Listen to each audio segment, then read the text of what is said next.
Traveling, working, and living full-time in my Class B van along with my dog, Willie Nelson. I'm Milo, and this is Milo Talks. Welcome back to Red Flags Part 2. This is going to be a little bit different. I had put a request out there on my Facebook page to ask friends if they would be willing to share their red flag stories. And I had gotten quite a few responses, and it was nice that people were actually willing to be on the podcast. So the emphasis for this group that I have for part 2 is really about time. Each one of these, well, let me preface by saying everyone who called in for this particular podcast, they're all fine. They're all good. They're all in good places, but they had to go through some things to get to being fine. And some of the things they're sharing may really strike a nerve with some of you, and that is definitely not the intention. If anything, to give support, love, and acceptance of my friends who were willing to share all this, and just to kind of honor their journey by doing this. I think that was the other part for me. But as I was putting the show together, I will say it was really hard to listen to some of them. So that was kind of the warning for anyone who may get triggered by some of it. But to say again that all of the women who shared are in great places right now. They were just sharing what they have gone through. So we're going to start with something a little bit more mild. We're going to start with Casey, who is in a foreign country, and hear how she made exceptions for an Italian love interest. So I moved to Italy, and the opportunities to meet people is a little less right now with all the restrictions. And I met up with some coworkers for drinks and to sing karaoke. And through that, the DJ who puts the karaoke on, which normally would not be my type anyways, I thought he was pretty cute. He's a local Italian.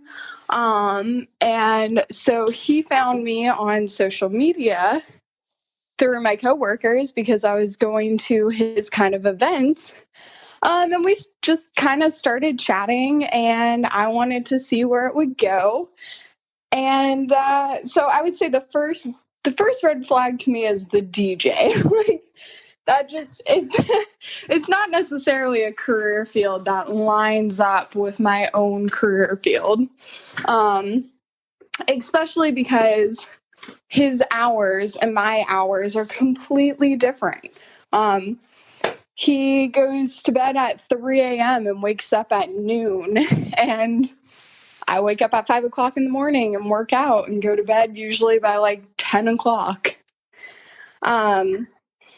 Which those are all things that you could get around. As we were talking, I realized that he still lived at home with his mother. So Casey understood that this could just have been a cultural issue, so she phoned a friend. I reached out to another local Italian who I knew through a friend group, and I was just like, hey, I'm very American. Is it normal for, Italians to still live at home? And she was like, yeah, actually, it kind of is. It's not a normal, like a lot of people do move out, but a lot of people don't. All right, I will let this one go. If he was an American, as soon as I found out he was living at home, I would just be like, yep, this isn't working for me. But I was just like, hey, okay, let's do this. We're dating during a pandemic. He would come over to my place and hang out, and that was our dates. So he got in a car accident, which, okay, it was a little fender bender. But he had to take the car in, and he was telling me about it, the insurance. And so this was another one of those huge non-negotiable red flags for me. He was like, I'm going to get my friend to say that he was driving. So essentially committing insurance fraud.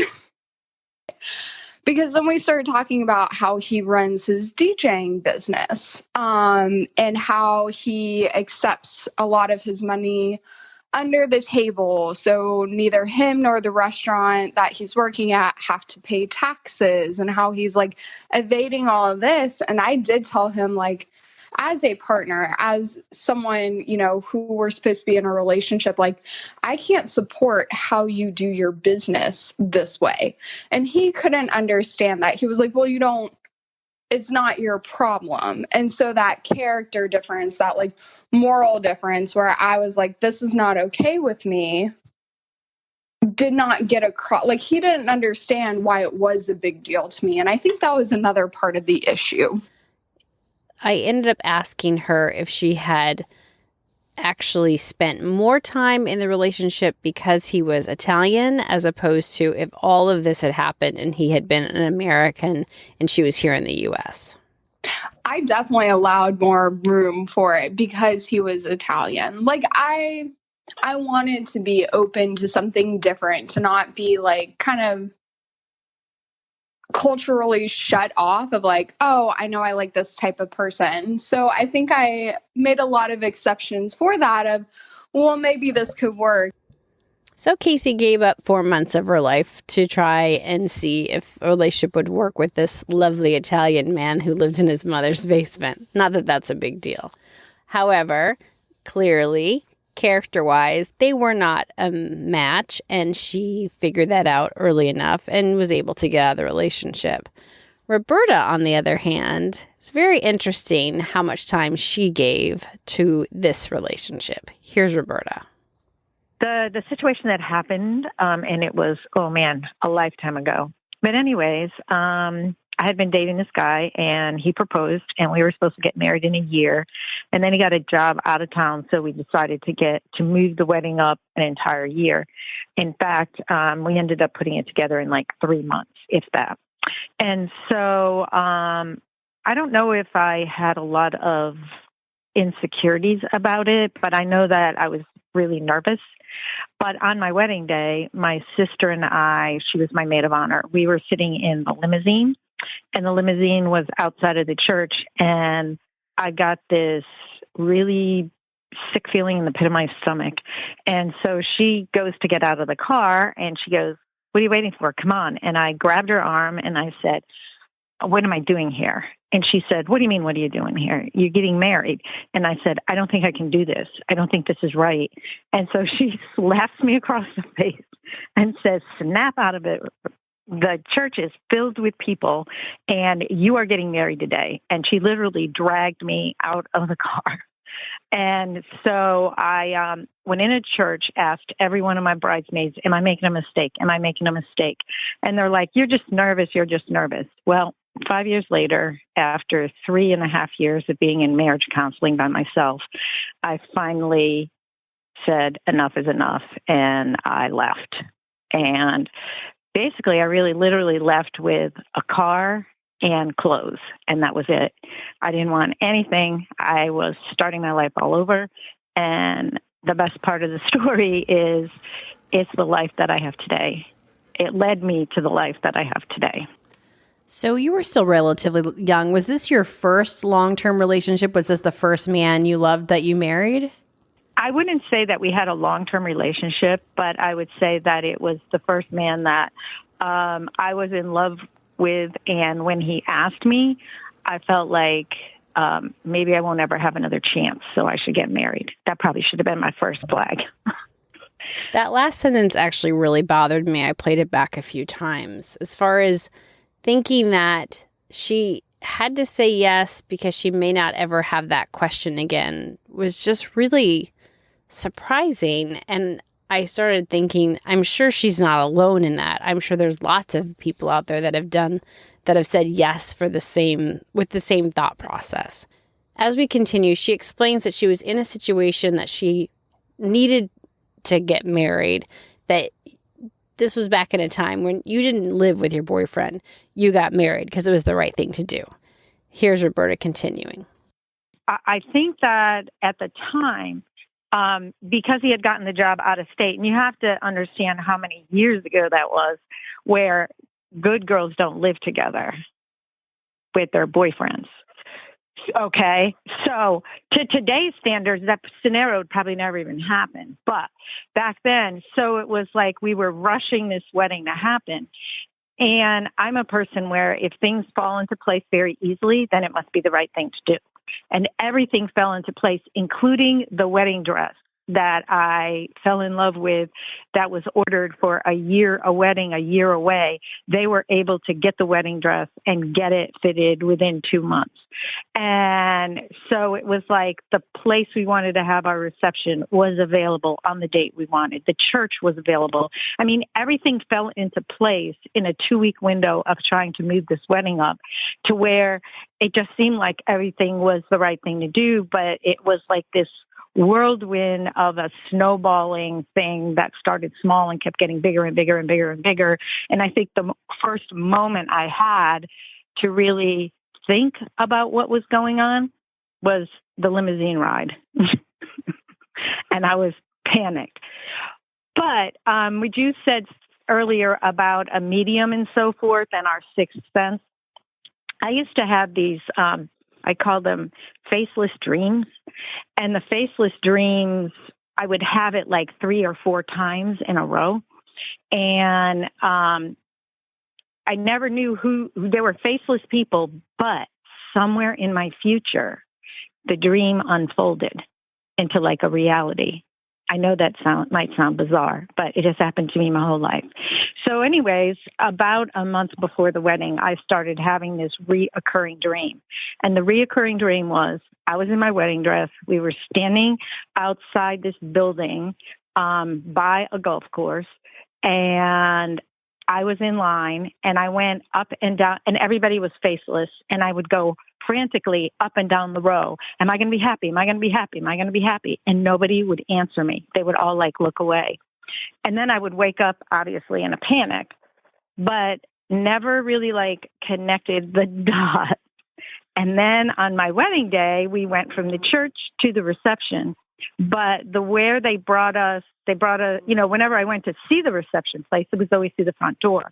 Well, they took us around to the back to come in the back door when, you know how they announced the bride and groom and the party and all that.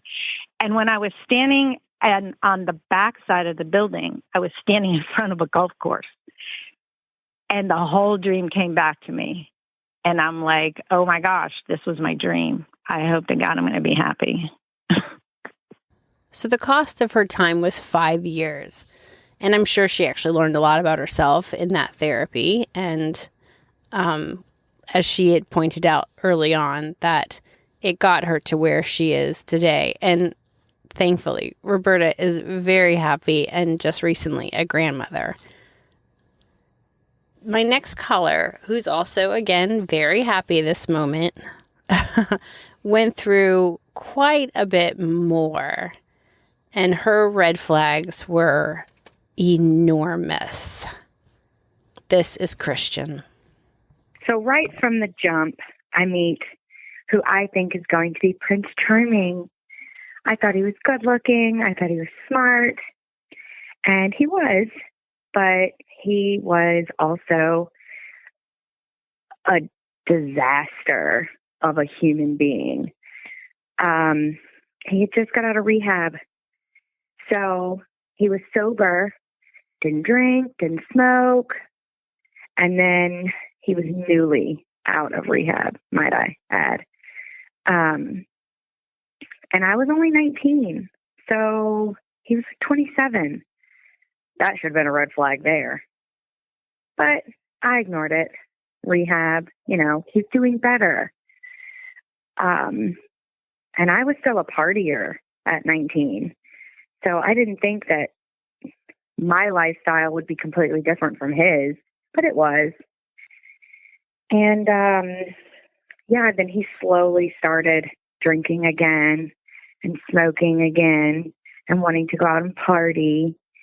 And I should have realized, this is probably not good for him. He just got out of rehab.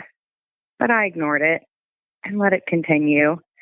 And I feel like maybe I could have said something or should have said something, but I didn't because he's 27. He should know his own limits in life, but he didn't. And it just was literally a downward spiral from there. And I stayed 12 years. Now, 12 years is a high price to pay when you are unhappy and being abused. It made a lot more sense, though, when she explained that part of the reason, I would say an enormous part of the reason she stayed is because of her child. She continues. 100%. I got pregnant at 19 and had my son at 20.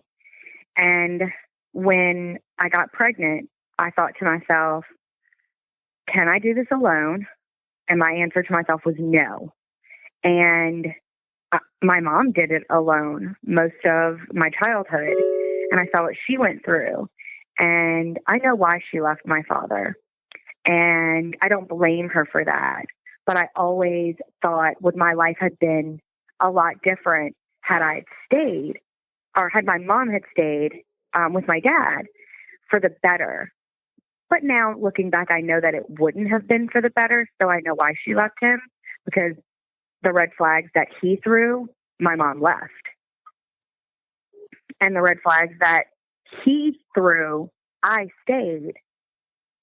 I felt a strong urge to stay and stick it out and overlook the red flags because I thought that it would be better for my son in the long run, and it actually wasn't.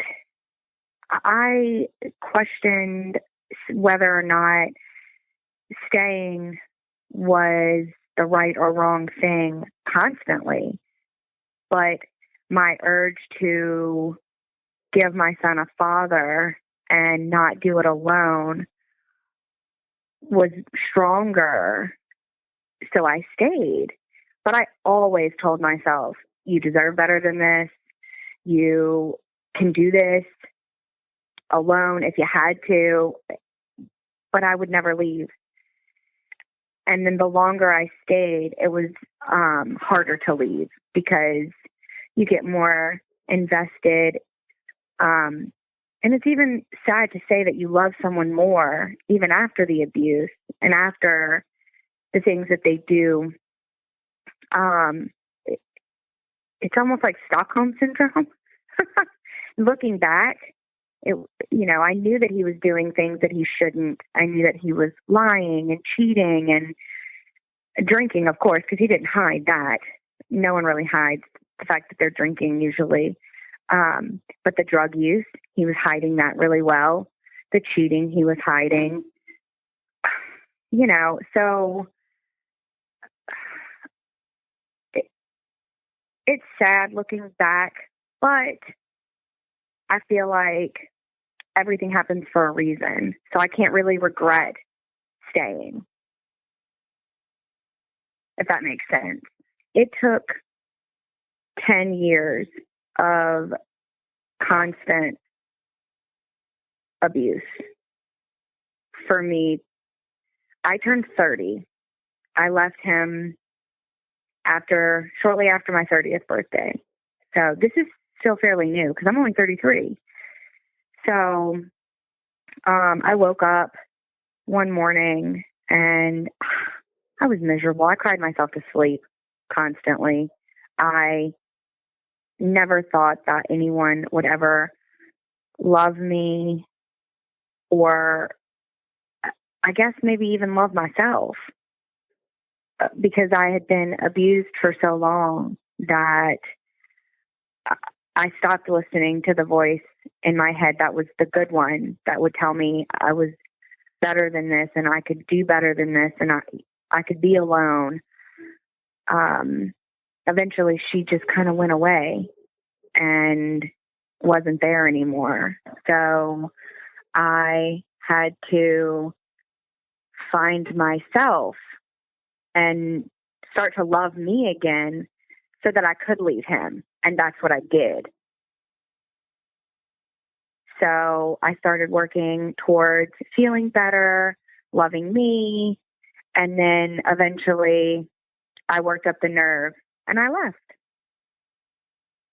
I still, struggle with self worth, I guess you could say. But it does make it easier not being in an abusive relationship. So I have someone who loves me, and I do have a brand new, beautiful baby. And my life is a million times better now than it was even 3 years ago. And actually, that is what makes Christian kind of an amazing human being, that she was able to have just this cheery disposition about things. Not all the time, but truly, she is a happy woman after everything that she had been through. I think the other thing that endears me to Christian's story is that easily could have been me. I was in a similar situation where I thought someone was, just like she had said, it was going to be like my Cinderella story. And it's strange that it's easy to look back now and see how misguided I was. And I didn't listen to the advice of very good friends who saw it for what it was, because I just felt I was right. And even when the first signs of the anger and the verbal abuse started, I just kept making excuses. And for full disclosure, that's really where a lot of this came from. As I have said before in this series, that I've been talking to people that have been looking outside of themselves for an answer or for a guide. And the whole while, we barely listen to what's going on inside when it's telling us that we're making a mistake. And for many years, I did not listen. When things were being thrown, when I was being screamed at. In fact, there was one moment that I had to basically load us in the car and relocate us so that the fight could take place in a place where the police would not be called, because he was on parole, and the place we lived, the walls were paper thin. And so my fear was that someone would hear him screaming at me and call the police. So I made it so that I was still protecting him as he's abusing me. That's how crazy my world was for a while. Thankfully, that world only lasted, I think maybe a little over a year. And then I was able to leave. And I was able to leave because I had some family members to catch me on the other side when I finally made the decision. So in that regard, I was fortunate. But the truth is, I should have left at the first raised voice. I should have left at the first time something was thrown. I should have left at the first time I caught him messaging or calling some girl and lying to me about it on the cell phone that I paid for and provided for him. I should have left. I should have left this other guy when he refused to drive safely and not make me feel like I was in a race car. I was going to die in a car accident. That he would have cared enough to make me want to feel safe around him. I should have left when he called me names or hung up on me or refused to answer the phone. I wouldn't hear from him for days. I should have left him. So that's where a lot of this comes from for me, is that when I hear other people's red flag stories and how they didn't leave right away, I guess it makes me feel more human. And also just part of my own healing is to just continue to be good to myself and make good decisions. My next call was with Skylar.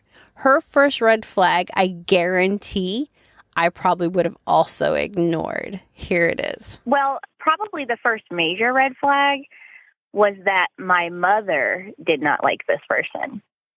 And I know that, you hear that all the time. Well, if your mom doesn't like them, then that's a sign. And truly, I wish I would have listened to that. I was so young, though, and just going totally against the system, bucking the whole system, trying to, do exactly the opposite of what your parents tell you and disregard everything they say. And she literally had a moment meeting him where she actually like told me that she felt like darkness about him. I don't know. She has this thing where she can like she's really good at reading people. Maybe it's just she's very in tune with her intuition. And she said from the moment that she met him, it was just like dark, kind of like evil like. And of course, I'm like, whatever, Mom, you know, that's ridiculous. What are you talking about? You're not some like psychic, and totally ignored it. Unfortunately, I ended up marrying that evil dark person. And after my mom had told me that, there were also red flags that I was seeing myself. Really jealous was one of the first ones that I was able to admit to myself. Like really high levels of jealousy, not just like, you know, if I spoke to someone else, but we had this moment where we were eating. It was at my old college. So it was kind of like, you know, a big open cafeteria style place. And there was like a table of guys sitting right across from us. We could hear everything they were saying. And one of them made a really funny joke. And I like giggled to myself. And that was all it took for him to like stand up, leave the table, walk out of the entire like dining area, was for me to laugh at someone else's joke. I wasn't even in the conversation. I just overheard a funny thing and like laughed about it. And that was it. That was all it took for him to think that I was like obviously wanting to have a relationship with this man who made a funny joke at a table next to us. So that for me was probably my first red flag that I witnessed and actually like mentally acknowledged to myself. 'Cause that clearly was like way blown out of proportion. I was kind of one of those people who always was in like a long-term relationship. And I think that was part of the problem. I was never one of those people as a teenager who like dated around, went on dates with people and like tried people out, right? That's what you're supposed to do when you're young. Try people out, see what you like, what you don't like. And I never did that. I always like got into a relationship with someone and was with them for a long time. And so I had some serious relationships like in high school, I guess. I don't know how serious you can really call those, but you know, where I felt like I was in love for sure. But this was at a time when I was really trying to get away from like toxic family situations. And I truly think that if it wouldn't have been this man, it could have been literally anyone. I think what I was really trying to do was escape other issues. And so I just clung on to this guy to get out of other bad situations. And that's kind of how it ended up becoming so serious so quickly, I think, is I was trying to escape and he was my way out, basically. I don't think there was anything that anyone could have told me at that moment that would have made me leave him. I was so mentally invested at that point. And I think, honestly, there was already some like abusive stuff going on that I just was not in tune to, that really made me stuck there and really had me like latched on to him. Even though maybe I wasn't like consciously aware of it, if you know what I mean. It's like little things that just happen and you're not even acknowledging it.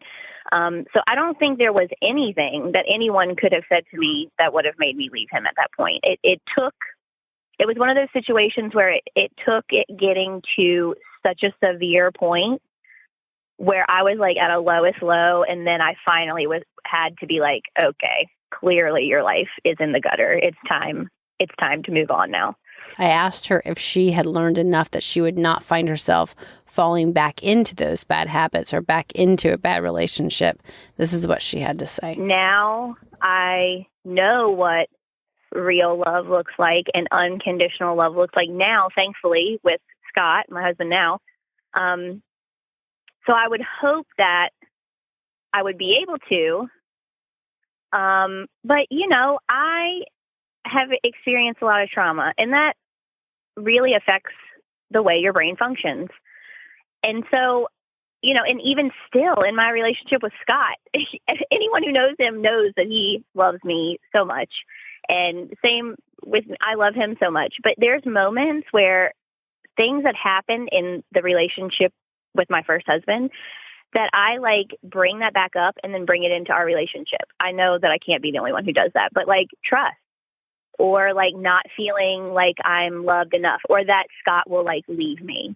And so I would hope that if I was with someone and they did that, I'd be like, oh, hell no, we're not doing that. You're not going to treat me that way.